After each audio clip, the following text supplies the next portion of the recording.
Hi, I'm Kaviresh from scoringtarget.com. In today's session, we are going to discuss Poem 6, Ballad of the Tempest, a 4 marks question and answer for 10th standard students.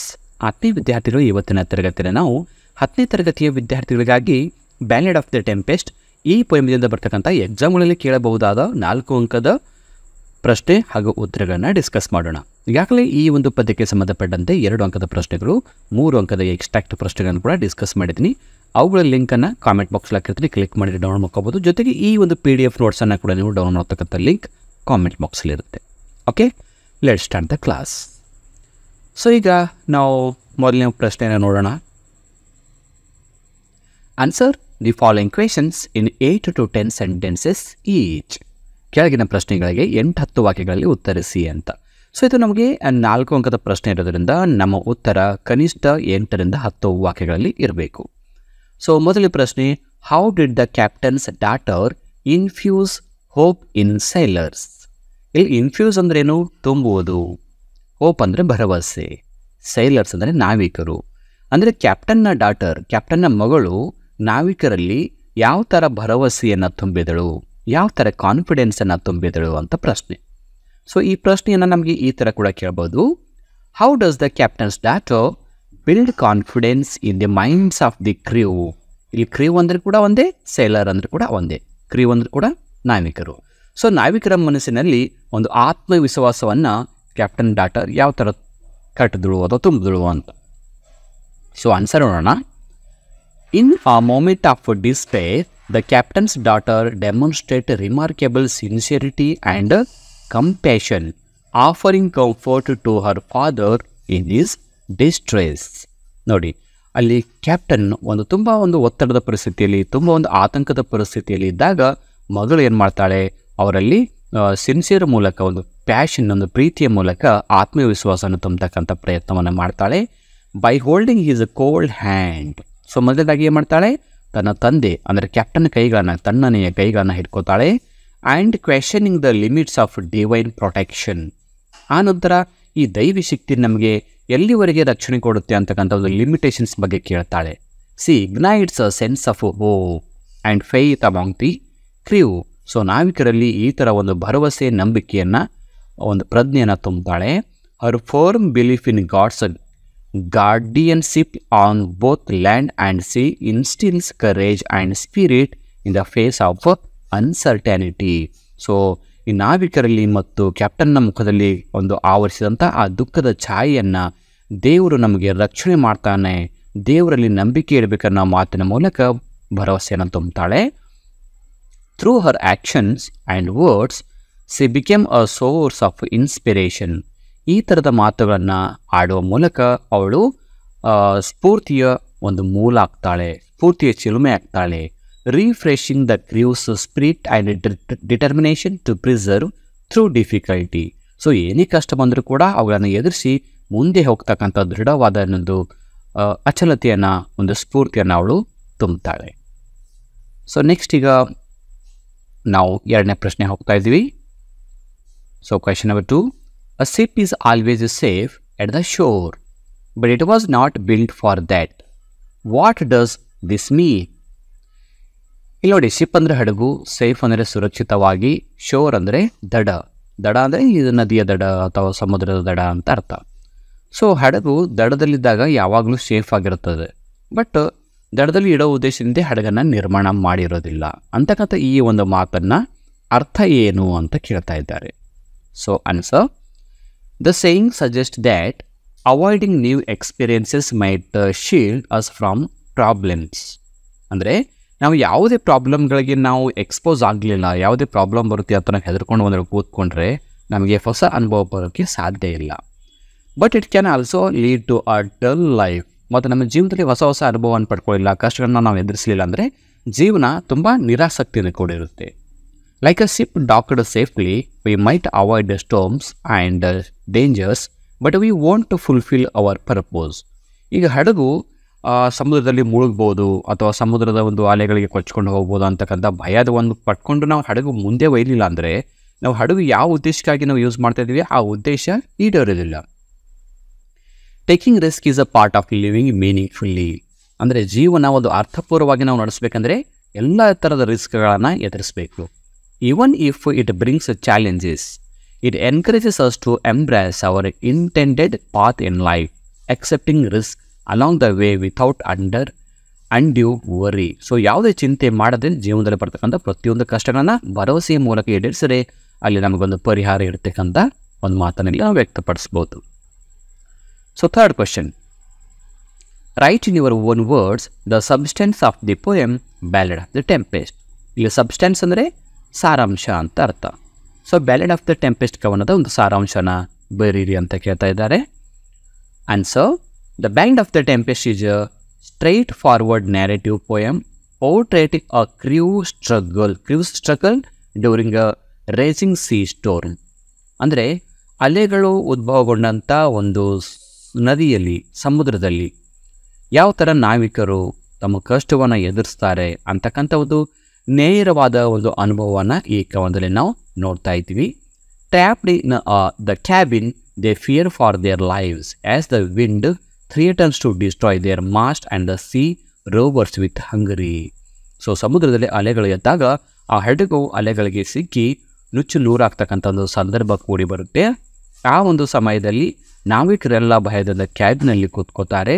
ಸಮುದ್ರ ಹಸಿವಿಂದ ಗರ್ಜಿಸ್ತಾ ಇರುತ್ತೆ. Despite the captains loss of hope, the daughter unwavering faith in God provides solace to the crew.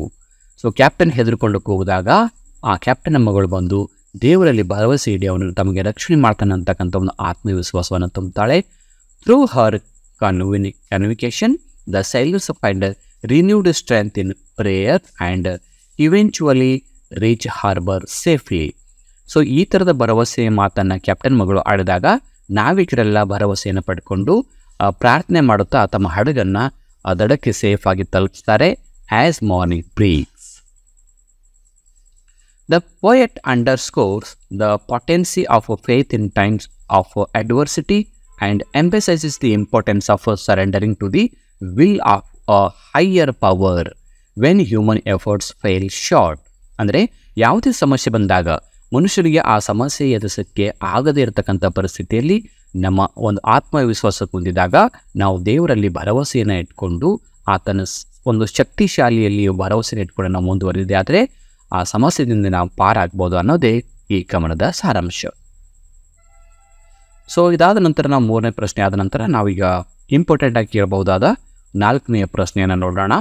What is the theme of the poem ballad of the tempest? ಈ ballad of the tempest ಕವನದ ಒಂದು ಸಿದ್ಧಾಂತ ಅಂತ ನಾವು ಏನು ತಿರುಳು ಅಂತೀವಲ್ಲ, theme ಅಂದರೆ ತಿರುಳು ಏನು ಅಂದರೆ ಮೇನ್ ಪರ್ಪೋಸ್ ಏನು ಈ ಪೋಯಮ್ದು? ನಾವು ಸಾರಾಂಶವನ್ನು ನೋಡ್ಕೊಂಡಿವಿ ಮೂರನೇ ಪ್ರಶ್ನೆಯಲ್ಲಿ, ಬಟ್ ಇಲ್ಲಿ ಸಾರಾಂಶ ಅಲ್ಲ, ಥೀಮ್ ಏನು?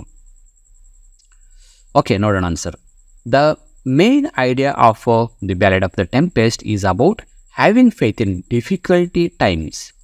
ಸೊ ಕಷ್ಟದ ಪರಿಸ್ಥಿತಿಗಳು ನಮ್ಮ ಜೀವನದಲ್ಲಿ ಬಂದಾಗ ನಾವು ಭರವಸೆಯನ್ನು ಇಟ್ಕೋಬೇಕು ಅನ್ನೋದೇ ಈ ಕವನದ ಮೂಲ ಉದ್ದೇಶ. The poem shows how the captain's daughter firm belief in God inspires hope and courage among the sailors during the dangerous storm at the sea. So ಸಮುದ್ರದಲ್ಲಿ ಅಲೆಗಳಿಗೆ ಕೊಚ್ಕೊಂಡು ಹೋದಾಗ ನಾವಿಕರು ಯಾವ ಥರ ದೇವರಲ್ಲಿ ಭರವಸೆಯನ್ನು ಇಟ್ಕೊಂಡು ಮುಂದುವರಿಬೇಕು ಅನ್ನೋದನ್ನು ಇಲ್ಲಿ ಮಗಳು ಅಂದರೆ ಕ್ಯಾಪ್ಟನ್ ಮಗಳು ಒಂದು ಭರವಸೆಯನ್ನು ನೀಡ್ತಾಳೆ. It teaches us that even when things seem hopeless, trusting in something greater than ourselves can bring comfort and strength. So ಈ ಕವನ ನಮಗೆ ಏನು ಕಲಿಸ್ಕೊಡುತ್ತೆ ಅಂದರೆ ಯಾವುದೇ ಒಂದು ಕಷ್ಟದ ಪರಿಸ್ಥಿತಿ ಬಂದಾಗ ನಮ್ಮಿಂದ ಆ ಕಷ್ಟದ ಪರಿಸ್ಥಿತಿಯಿಂದ ನಾವು ದಾಟ್ತೀವಿ ಅನ್ನೋದು ಒಂದು ಭರವಸೆ ಇಲ್ಲದೇ ಇದ್ದಾಗ ನಮಗಿಂತಲೂ ದೊಡ್ಡದಾದ ಶಕ್ತಿ ಅಂದರೆ ದೇವರಲ್ಲಿ ನಂಬಿಕೆಯನ್ನು ಇಟ್ಕೊಂಡಿದೆ ಆದರೆ ನಮಗೆ ಒಂದು ನೆಮ್ಮದಿ ಮತ್ತು ನಮ್ಮ ಶಕ್ತಿಯನ್ನು ಪಡ್ಕೋಬೋದು. ಓವರಾಲ್ ಒಟ್ಟಾರೆ ಹೇಳಬೇಕಂದ್ರೆ the poem emphasises the importance of faith and resilience in facing life's challenge. ಒಟ್ಟಾರೆ ಹೇಳಬೇಕಂದ್ರೆ ಈ ಕವನದ ಮುಖ್ಯ ಉದ್ದೇಶ ಏನು? ಒಂದು ಭರವಸೆಯನ್ನು ಇಟ್ಕೊಂಡು ಜೀವನದ ಕಷ್ಟಗಳನ್ನು ಎದುರಿಸ್ಬೇಕನ್ನೋದು. ಓಕೆ, ಐದನೇ ಪ್ರಶ್ನೆ. How does the poet highlight the strength of a faith in the poem ballad of the tempest? Ballad of the tempest ಕವನದಲ್ಲಿ ಕವಿ ಭರವಸೆಯ ಒಂದು ಶಕ್ತಿಯನ್ನು ಯಾವ ಥರ ಹೈಲೈಟ್ ಮಾಡಿದ್ದಾರೆ. ಅಂದರೆ ಭರವಸೆ ಇಟ್ಕೊಳ್ಳೋದು, ಫೇತ್ ಇಟ್ಕೊಳ್ಳೋದು ಎಷ್ಟು ಪವರ್ಫುಲ್ ಅನ್ನೋದನ್ನು ಈ ಕವನದಲ್ಲಿ ಯಾವ ಥರ ಹೇಳಿದ್ದಾರೆ. Answer: the sailors had been praying without full belief, fearing their imminent destruction amidst the storm. So ಬಿರುಗಾಳಿ ಬಿಟ್ಟಾಗ ಸಹಜವಾಗಿ ಆ ಸಮುದ್ರದಲ್ಲಿ ಹಡಗು ಸಿಕ್ಕೊಂಡು ಬಿದ್ದಾಗ ಅಲ್ಲಿರ್ತಕ್ಕಂಥ ನಾವಿಕರು ತಾವು ಒಂದು ಭರವಸೆಯನ್ನು ಕಳ್ಕೊಂಡು ದೇವರಲ್ಲಿ ಪ್ರಾರ್ಥನೆಯನ್ನು ಮಾಡ್ತಾರೆ. ಭರವಸೆ ಇಟ್ಕೊಂಡು ಮಾಡಬೇಕಾಗಿತ್ತು, ಬಟ್ ಇವರು ಭರವಸೆಯನ್ನು ಕಳ್ಕೊಂಡಿದ್ರು. However the firm faith of the captain's daughter transform their perspective. ಈಗ ನಾವು ಉಳಿಯೋದಿಲ್ಲ ಅಂತಕ್ಕಂಥ ಒಂದು ನಂಬಿಕೆಯನ್ನು ನಾವಿಕರು ಇಟ್ಕೊಂಡಿದ್ರು. ಬಟ್ ಅದೇ ವೇಳೆಯಲ್ಲಿ ಕ್ಯಾಪ್ಟನ್ ಡಾಟರ್ ಬಂದು ಅವಳು ದೇವರ ಒಂದು ಶಕ್ತಿಯಲ್ಲಿ ನಂಬಿಕೆಯನ್ನು ಇಟ್ಕೊಂಡು ಕೆಲವೊಂದು ಹಿತವಾದ ಮಾತನಾಡಿದಾಗ ನಾವಿಕರಿಗೆ ಒಂದು ಭರವಸೆ ಮೂಡುತ್ತೆ. Her trust in God's protection encouraged the sailors to place their complete trust in their prayer. So ಮಗಳು ಈ ಮಾತನ್ನು ಆಡಿದಾಗ ನಾವಿಕರಿಗೆ ದೇವರಲ್ಲಿ ಒಂದು ಭರವಸೆ ಮೂಡುತ್ತೆ. ಭರವಸೆ ಇಟ್ಕೊಂಡು ಅವರು ಪ್ರೇಯರನ್ನು ಮಾಡ್ತಾರೆ. Through her influence they surrendered themselves entirely to the God's care. So ಕೊನೆಗೆ ಏನು ಮಾಡ್ತಾರೆ, ದೇವರಲ್ಲಿ ಭರವಸೆ ಇಟ್ಕೊಂಡು ದೇವರಿದ್ದಾನೆ, ಅವನು ನಮಗೆ ರಕ್ಷಣೆ ಮಾಡ್ತಾನೆ ಅಂತಕ್ಕಂಥ ಭರವಸೆ ಇಟ್ಕೊಂಡು ಮುಂದುವರಿತಾರೆ. Leading to their eventual salvation. So ದೇವರಲ್ಲಿ ಭರವಸೆ ಇಟ್ಕೊಂಡು ಮುಕ್ತಿಯನ್ನು ಬಯಸ್ತಾರೆ. This illustrates the profound impact on ಜೀರಿಯನ್ faith in transferring one's outlook and circumstances. So ನಮ್ಮ ಪರಿಸ್ಥಿತಿ, ಆ ಪರಿಸ್ಥಿತಿಯನ್ನು ಮೀರ್ಕೊಂಡು ಹಟ್ಟತಕ್ಕಂಥ ಒಂದು ಭರವಸೆ ಈ ಕವನದಲ್ಲಿ ವ್ಯಕ್ತವಾಗಿದೆ.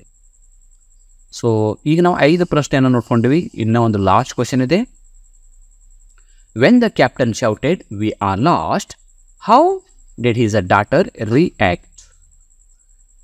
ಸೊ ನಾವೆಲ್ಲ ಕಳೆದು ಬಿಡ್ತೀವಿ, ಅಂದರೆ ನಾವೆಲ್ಲ ಸಮುದ್ರದಲ್ಲಿ ಮುಳುಗಿ ಹೋಗಿಬಿಡ್ತೀವಿ ಅಂತ ಕ್ಯಾಪ್ಟನ್ ಕೂಗಿದಾಗ ಆತನ ಮಗಳು ಯಾವ ಥರ ಪ್ರತಿಕ್ರಿಯೆ ವ್ಯಕ್ತಪಡಿಸಿದಳು ಅಂತ ಪ್ರಶ್ನೆ.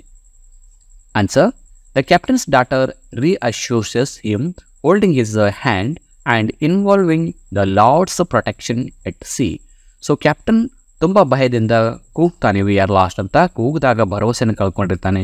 ಆಗ ಆತನ ಹತ್ತಿರ ಬಂದು ಆತನ ಮಗಳು ಆತನ ತಣ್ಣನೆಯ ಕೈಗಳನ್ನು ಹಿಡ್ಕೊಂಡು ದೇವರಿದ್ದಾನೆ, ರಕ್ಷಿಸ್ತಾನೆ ಅಂತಕ್ಕಂಥ ಒಂದು ಮಾತನ್ನು ಹೇಳ್ತಾಳೆ.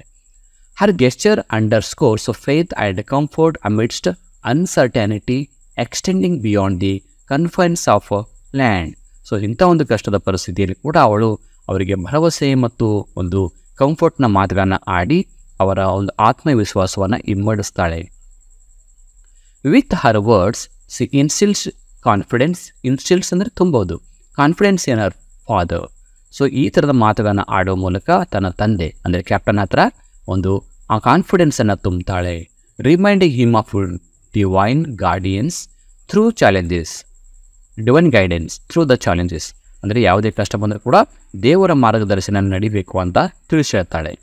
This intimate moment highlights the strength of familial bonds and the power of faith in overcoming adversity. So ಯಾವುದೇ ಕಷ್ಟ ಬಂದರೂ ಕೂಡ ಅದರಿಂದ ಯಾವ ಥರ ಹೊರಗೆ ಬರಬೇಕು ಅಂತಕ್ಕಂಥ ಒಂದು ಆತ್ಮವಿಶ್ವಾಸವನ್ನು ಮೂಡಿಸ್ತಾಳೆ. ಇಷ್ಟು ಈ ಕವನದಿಂದ ಬರ್ತಕ್ಕಂಥ ಇಂಪಾರ್ಟೆಂಟ್ ಪ್ರಶ್ನೆ ಮತ್ತು ಉತ್ತರಗಳು. ಸೊ ಈ ನೋಟ್ಸನ್ನು ನೀವು ಡೌನ್ಲೋಡ್ ಮಾಡ್ಕೋಬೇಕಂದ್ರೆ ಅದರ ಲಿಂಕನ್ನು ಕಾಮೆಂಟ್ ಬಾಕ್ಸಲ್ಲಿ ಹಾಕಿರ್ತೀನಿ, ಕ್ಲಿಕ್ ಮಾಡಿ ಡೌನ್ಲೋಡ್ ಮಾಡಿಕೊಂಡು ನಿಮ್ಮ ಎಕ್ಸಾಮ್ಗೆ ಪ್ರಿಪೇರ್ ಆಗಿ ಅಂತ ಹೇಳ್ತಾ ಇವತ್ತಿನ ಕ್ಲಾಸಲ್ಲಿ ಮುಗಿಸ್ತಾ ಇದ್ದೀನಿ. So thank you all for watching the video. If you like the video, subscribe to our channel to get more videos. Thank you.